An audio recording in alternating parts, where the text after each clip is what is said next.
Hii ni Dira ya Dunia kutoka idhaa ya Kiswahili ya BBC. Mimi ni Roncliffe Odit. Taarifa yetu kuu usiku huu: Iran yasema mashambulizi ya Israel nchini Lebanon yanakiuka makubaliano ya kusitisha vita kwa muda huko Mashariki ya Kati.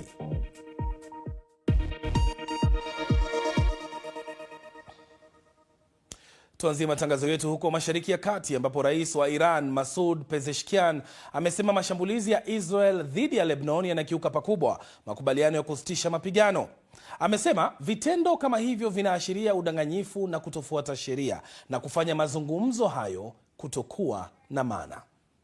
Ameweka chapisho hilo kwenye mtandao wake wa X na kusema kwamba Iran iko tayari kwa lolote na kwamba haitawaacha kamwe ndugu na dada zake wa Lebanon.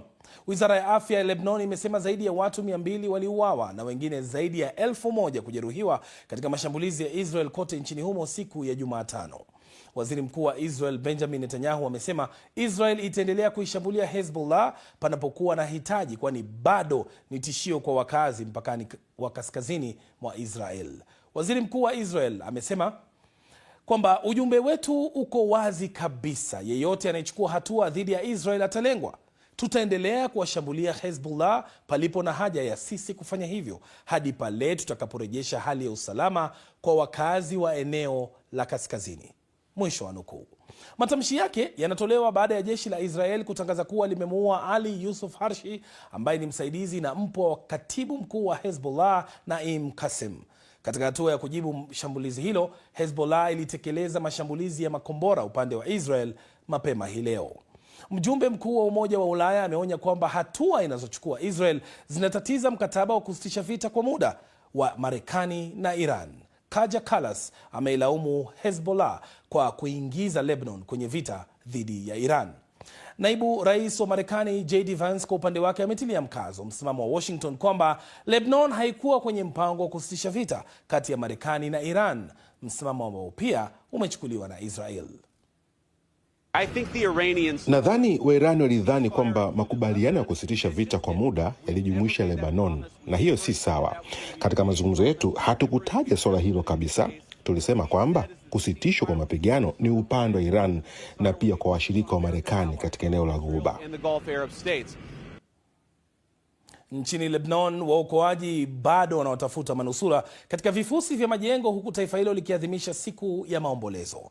Ifuatayo ni taarifa ya Hugo Bachega ikiwasilishwa na Ahmed Bahaj.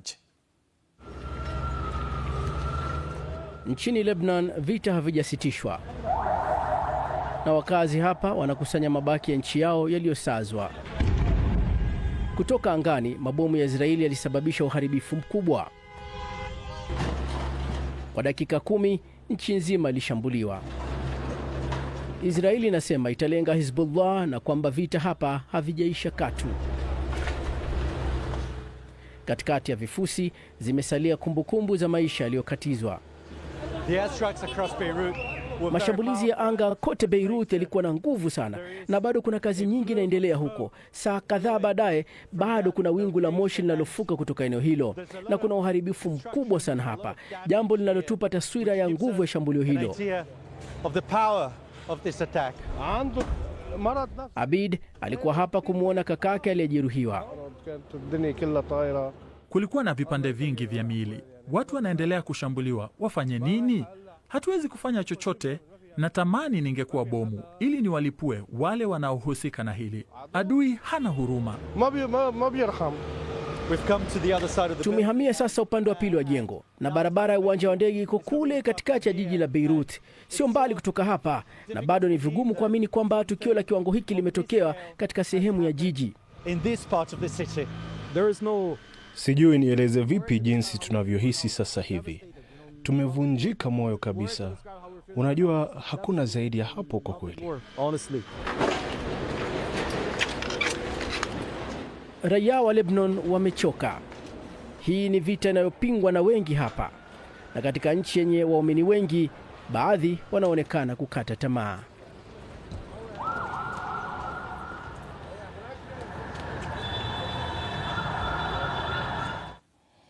Kwa upande wake, serikali ya Iran imeiambia BBC kwamba Israel kuishambulia Lebanon kwa mabomu ni ukiukaji mkubwa wa makubaliano ya kusitisha vita. Ifuatayo ni taarifa ya Frank Gardner ikiwasilishwa na Kelvin Kimathi. Lebanon imekumbwa na mashambulizi mabaya zaidi ya anga katika historia yake ya hivi karibuni.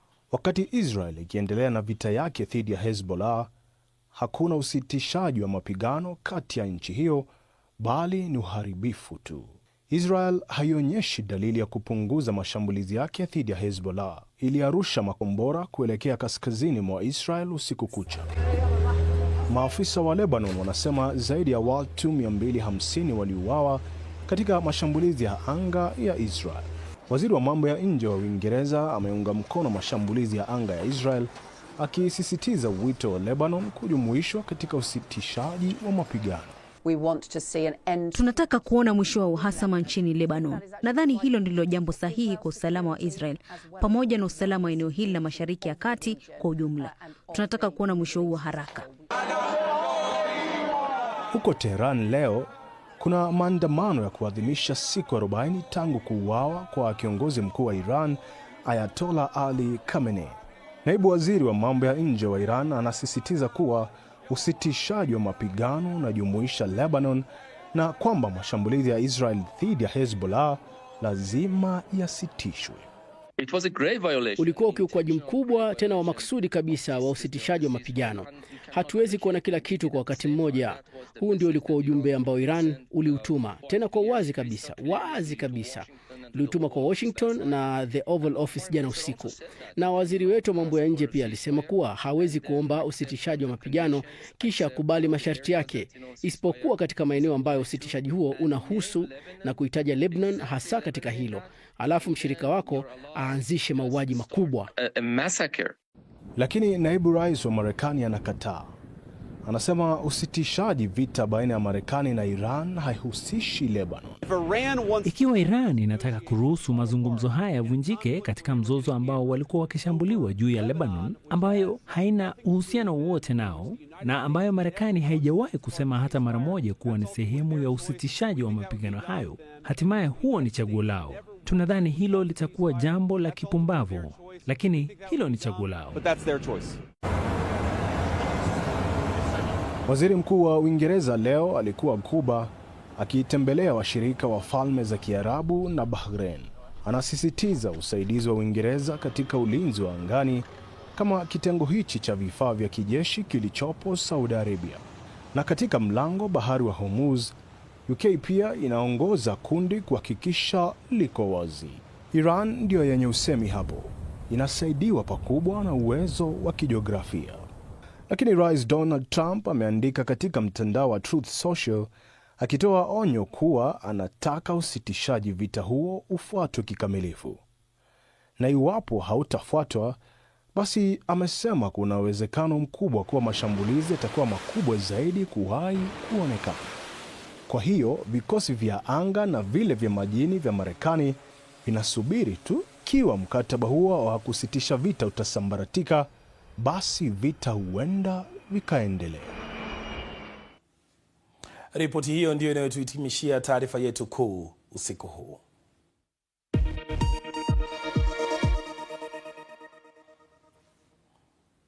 Matangazo haya yanapeperushwa na Star TV Tanzania, One Luo TV nchini Uganda, Mishapi TV huko DRC, pamoja na KTN na K24 TV nchini Kenya. Pia unaweza kutizama matangazo haya katika ukurasa wa Facebook na YouTube wa BBC Swahili. Aidha, ukitaka maelezo zaidi kuhusu taarifa hiyo unaweza kuyapata kupitia simu yako ya mkononi. Mtandao wetu ni bbc.com/Swahili. Hii ni Dira ya Dunia kutoka idhaa ya Kiswahili ya BBC. Tutakaporejea, tunaangazia jinsi kuendelea kufungwa kwa mlango bahari wa Hormuz kunavyochangia mafuta unayotumia kupanda bei.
Karibu tena, hii ni Dira ya Dunia kutoka idhaa ya Kiswahili ya BBC.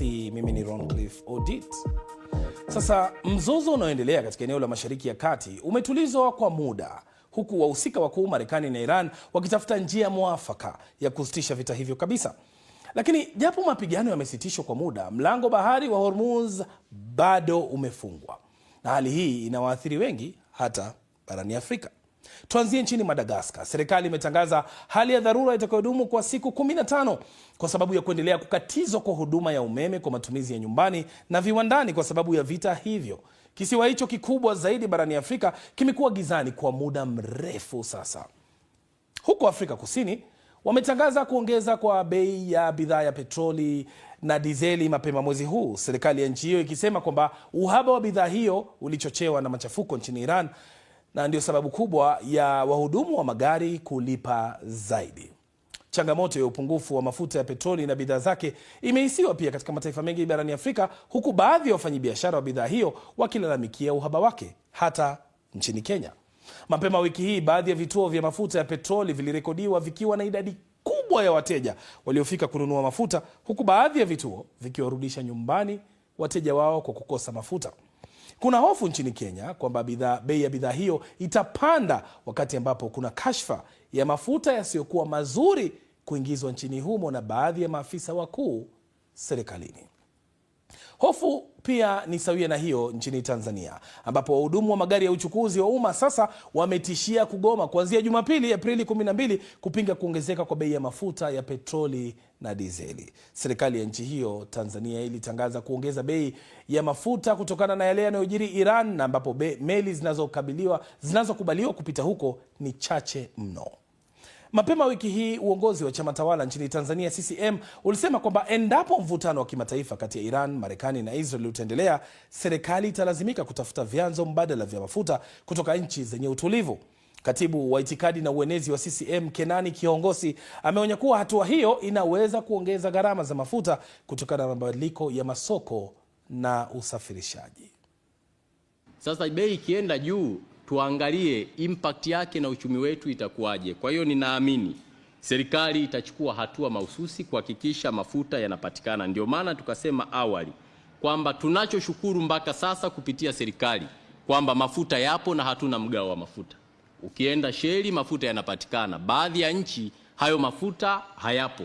Lakini jambo la pili, kuna shehena ambazo zipo zinaendelea kuja nchini za mafuta. Kwa hiyo tunamuomba Mungu kwamba vita ishe.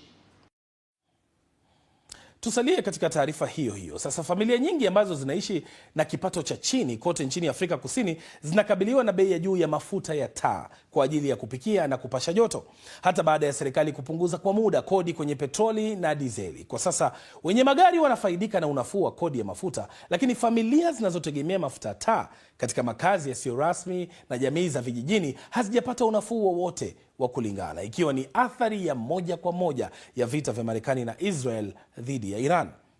Mwanahabari wetu Nomsa Masego anaripoti katika taarifa inayowasilishwa na Leila Mohamed. Mafuta ya taa ni chanzo muhimu cha nishati kwa kupikia, kupasha joto na kutoa mwanga katika kaya ambazo hazina umeme wa uhakika, na katika baadhi ya visa ambapo gharama ya umeme ni kubwa mno. Bei ya rejareja katika maeneo ya kipato cha chini ni takriban $2 kwa lita. Bei za chakula pia zimepanda, jambo linaloacha wengi katika hali ya hatarishi. Familia nyingi hapa zinategemea malipo ya ruzuku ya serikali ya kusaidia wasiojiweza na zinahangaika sana kujikimu. Bei za mafuta ya taa ambazo hazijadhibitiwa inamaanisha kuwa watu maskini wanakabiliwa na athari kamili ya mabadiliko ya bei ya nishati katika soko. Ni ngumu sana. Mafuta ya taa ni ghali na siwezi tena kuyamudu. Kwa upande mwingine, bei za chakula zinaendelea kupanda. Tunatumia angalau lita 2 za mafuta ya taa kwa siku ili kuhakikisha watoto wangu wanaoga maji ya moto kabla ya kwenda shule na kula chakula kilichopikwa jioni.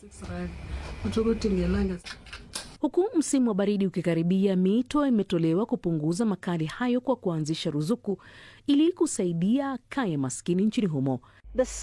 Kitendo rahisi cha kuwasha taa au kupika mlo wa moto kimevuka uwezo wa kifedha wa kaya maskini hapa Afrika Kusini, na wito umetolewa kwa serikali kuleta nafuu inayohitajika sana. Maskini hohehahe ndio watakaolipa riba ya juu zaidi. Hakuna nafuu yoyote kwao. Tunaamini huu ni uzembe mkubwa kwa upande wa serikali na inasikitisha sana. Inatufanya tufikiri kwamba, unajua, uchumi huu wetu haujajengwa kwa ajili ya watu maskini, na hilo linahuzunisha sana. Mamlaka zimesema kuwa zinatafuta njia za kuwalinda wateja dhidi ya mshtuko wa kiuchumi na kuwapunguzia maskini mzigo wa gharama ya juu ya nishati. Matangazo yetu ya redio pia husikika kupitia mtandao wetu bbc.com/Swahili, ambapo unaweza kumsikiliza Phyllis Mote huyu hapo katika Amka na BBC pamoja na Dira ya Dunia Radio kila siku ya wiki saa 12 kamili asubuhi na saa 12:30 jioni. Hii ni Dira ya Dunia kutoka idhaa ya Kiswahili ya BBC. Tutakaporejea, mwaka mmoja tangu kinara wa Chadema Tundu Lissu kukamatwa na kufunguliwa mashtaka ya uhaini.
Karibu tena, hii ni Dira ya Dunia kutoka idhaa ya Kiswahili ya BBC. Mimi ni Roncliffe Odit. Sasa leo ni mwaka mmoja tangu kiongozi mkuu wa upinzani nchini Tanzania Tundu Lissu kukamatwa na kuwekwa gerezani kwa madai ya uhaini na uchochezi. Kukamatwa kwake na kuendelea kuwa gerezani kumekosolewa vikali na wanaharakati wa haki za kibinadamu na viongozi wa kisiasa nchini Tanzania, katika kanda hii na kwingineko. Kesi yake imekuwa ya kivutio kimataifa, ikichochea mjadala kuhusu haki za kikatiba, uwazi wa mahakama na uhuru wa kisiasa nchini Tanzania. Wafuasi wake wanadai kesi hiyo ni ya kisiasa, huku serikali ikisisitiza ni hatua ya kisheria inayolenga kulinda usalama wa taifa. Hii kesi ni mojawapo ya kesi kubwa zaidi za kisiasa nchini Tanzania tangu kurejea kwa mfumo wa vyama vingi mwaka 1992. Katika kipindi cha hivi karibuni, si Lissu tu, hata Freeman Mbowe aliyekuwa mwenyekiti wa Chadema kabla ya Lissu alikamatwa na kushikiliwa kwa zaidi ya nusu mwaka kutokana na mashtaka ya ugaidi kabla ya kesi yake kutupiliwa mbali. Awali nimezungumza na mwandishi wa BBC Alfred Lustig aliyenifahamisha kuhusu kesi hii ya Lissu na hususan nimepitia umuhimu gani mpaka sasa. Kesi hii kwa sasa ipo kwenye mahakama ya rufani na imekuwa ikisubiri kusikilizwa. Kama unavyoelewa Roncliffe, kesi hii imeanza takribani miezi 10 iliyopita na ilikuwa ikikumbana na vizingiti vingi hapa na pale, na kumekuwa na minyukano wa kisheria naweza kusema kati ya Lissu na wanasheria wa serikali ikafika wakati mashahidi kutoa ushahidi wao, na ikafikia hatua sasa kukawa na mashauri madogo na baadaye kuweza kufika kwenye mahakama ya rufani, lakini tunatarajia miezi ijayo itarejea na kuanza kusikilizwa tena na hatimaye majibu kupatikana kwamba amekutwa na hatia au hajakutwa na hatia. Kwa sasa wengi si wa Tanzania tu, wale wanaofuatilia kesi hiyo wanahisi kwamba imesimama kwa muda. Tueleze ni kwa nini na kipi kinafuata? Ni utaratibu wa mahakama. Mahakama inaweza kuahirisha kesi, na inapoahirisha kesi huwa inatoa sababu, na pengine kwa mujibu wa wanasheria wa Lissu wanadai kwamba hizo ni sababu za kisiasa ambazo zinasukuma mahakama kutokuweza kusukuma kesi hiyo kwa haraka, na matokeo yake wanasema kwamba kuna shinikizo kubwa la nyuma ambalo hatujaweza kulithibitisha, la kusema kwamba serikali imekuwa nyuma ikisukuma mahakama kuchelewesha maamuzi ama kuchelewesha ushindi wa Lissu ama ushindi wa serikali dhidi ya Lissu. Lastek, uhaini ni kosa zito sana. Sasa baadhi ya wadau wamekuwa wakiuliza, je, hii inaonekana ni mbinu ya kimkakati ya kuinyamazisha sauti ya upinzani yenye nguvu kwa muda usiojulikana? Kumekuwa na tafsiri hiyo kwamba kuna nguvu za kisiasa nyuma zikimpa Mheshimiwa Lissu kesi hii, na kwamba kesi hii iko maalum kwa ajili ya kumtoa kwenye uwanja wa siasa kwa muda, kwa sababu nchini Tanzania kesi ya uhaini mara nyingi haina dhamana, na mtu unapokuwa ndani hawezi kudhaminiwa kuendelea kufanya shughuli zako za kisiasa ama shughuli zingine zile. Kwa hiyo wanadai kwamba ni kesi ambayo ni maalum ya kuweza kumshikilia na kuweza kupunguza makali yake kwenye viwanja vya kisiasa. Sasa wakati yote hayo yakiwa yanaendelea, wanaharakati na viongozi wa upinzani wa kikanda wamekuwa wakipaza sauti yao kuhusiana na Tundu Lissu na kusalia kwake katika gereza, lakini vyombo rasmi vya kidiplomasia vimebakia kimya. Kwa nini imekuwa vigumu kwa majirani, hususan wale wa Afrika Mashariki, kuwawajibisha linapokuja swala la ukiukwaji wa haki za kibinadamu? Ron Cliff, kama unavyofahamu, nchi nyingi za Afrika Mashariki, kila nchi ina sheria zake, ina utaratibu wake, ina utaratibu tofauti wa njia ya majadiliano, njia ya kuzungumza, njia ya kwa maana uhuru wa kufanya siasa, uhuru wa kuzungumza na uhuru wa kujieleza. Kwa hiyo kumekuwa naweza kusema kwamba kama jinsi wanavyosema wachambuzi wengi, kumekuwa na ugumu kwa upande wa Tanzania kutokana na sheria za Tanzania, utaratibu wa siasa za Kitanzania ambazo zimekuwa zikiminya baadhi ya vyama vya kisiasa dhidi ya chama tawala ama chama dola. Hii imeathiri vipi masala ya kisiasa, hususan siasa za upinzani na chama cha Tundu Lissu, Chadema? Kama unavyofahamu, Chadema ndo chama kikuu cha upinzani nchini Tanzania, na toka mwaka jana baada ya Lissu kukamatwa, chama hiki pia kinakabiliwa na kesi nyingine ya kuhusu mali za chama hiko, na kesi hiyo imepelekea mahakama kutoa zuio la chama hiki kufanya shughuli za kisiasa. Kwa hiyo kumekuwa hakuna shughuli za kisiasa za chama ambazo zinafanyika kwa uwazi. Zaidi wamekuwa wakijitahidi kufanya mikutano ya mitandaoni na vitu kama hivyo, lakini shughuli zote zile zinazohusiana na majukwaa zote zimefungiwa mpaka pale shauri hilo litakapotolewa maamuzi na chama hiko kinaweza kuendelea. Na ukumbuke tu chama hiko pia kiligoma kushiriki kwenye uchaguzi mkuu ambao ulifanyika mwaka jana, ambapo tulishuhudia vurugu baada ya uchaguzi. Kutoka Tanzania sasa turuke mpaka anga ya juu, twende mwezini. Safari ya siku 10 kuutizama upande wa mwezi ambao haujawahi kuonekana kwa macho ya binadamu inakaribia kukamilika, na kulingana na kituo cha utafiti wa anga ya juu cha Marekani NASA, chombo cha Orion kinatarajiwa kuingia duniani wikendi hii.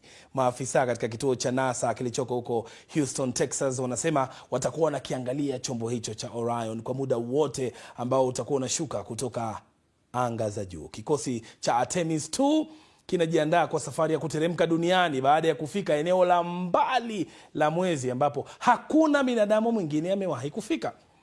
Wanaanga hao wanaosafiri kwa chombo cha Orion wameshakamilisha misheni ya kuzunguka mwezi. Kundi hilo linatarajiwa kushuka ardhini kwenye pwani ya jimbo la California alfajiri ya Jumamosi. Hizi ni picha mubashara sasa za chombo hicho.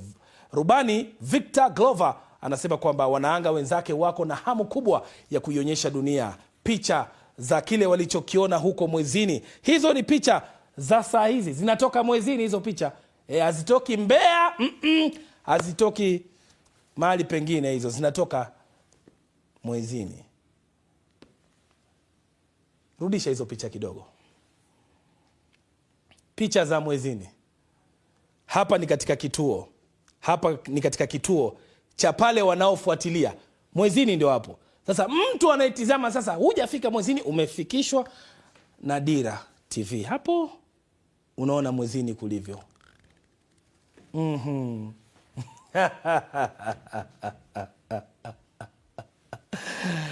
Ndio hali halisia hiyo. Bas, kwa wale ambao walikuwa wanasema mwezini kuna kavipi, umepaona. Safari hiyo ya kwenda mwezini na kurudi. Wewe ukisema kule kijijini ni mbali, nenda kijijini. Watu wanaenda paka mwezini. Kijijini unasema ni mbali. Mimi naitwa Ron Cliff Odit na kutakia usiku usiokuwa na usumbufu wa mbu.